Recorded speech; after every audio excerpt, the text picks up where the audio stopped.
दोस्तों अक्सर वीडियोस के नीचे कमेंट्स आ रहे होते हैं कि इंश्योरेंस की इस्लामिक पॉइंट ऑफ व्यू से कोई वीडियो बनाए या फिर पूछा जाता है कि क्या इंश्योरेंस सूद तो नहीं है। दोस्तों अगर देखा जाए तो आसान अल्फाज में सूद की डेफिनेशन क्या है? दो चीजें, जहां मुद्दत और शरह फिक्स हो जाए दैट इज कॉल्ड सूद। अब अगर हम इंश्योरेंस की बात करते हैं तो यहाँ ना तो मुद्दत फिक्स है और ना शरह फिक्स है। हम डिसाइड करते हैं फ्रॉम द डे वन कि हमने प्लान लिया है 20 साल का, 10 साल का, 15 साल का। हम उसे फिक्स नहीं कर रहे, हम मैक्सिमम जो है उसकी टर्म फिक्स कर रहे हैं कि मैक्सिमम हम 10 साल चलाएंगे, मैक्सिमम 15 साल चलाएंगे या मैक्सिमम 20 साल चलाएंगे। दूसरी बात आ जाती है शरह। तो यहाँ पे शरह भी फिक्स नहीं है क्योंकि 1973 से अब तक कभी भी स्टेट लाइफ का प्रॉफिट एक जैसा नहीं हो रहा। कभी प्रॉफिट ज्यादा हो जाता है, कभी कम हो जाता है। तो आप उस प्रॉफिट के 97.5% के हकदार होते हैं। तो ये बड़ी आसान अल्फाज में मैं अगर आपको समझाऊं तो ये है कि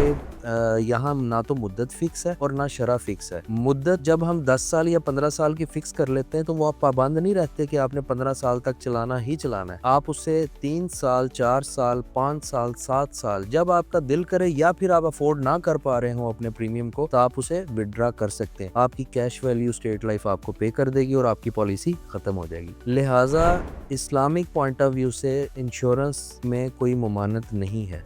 थैंक यू।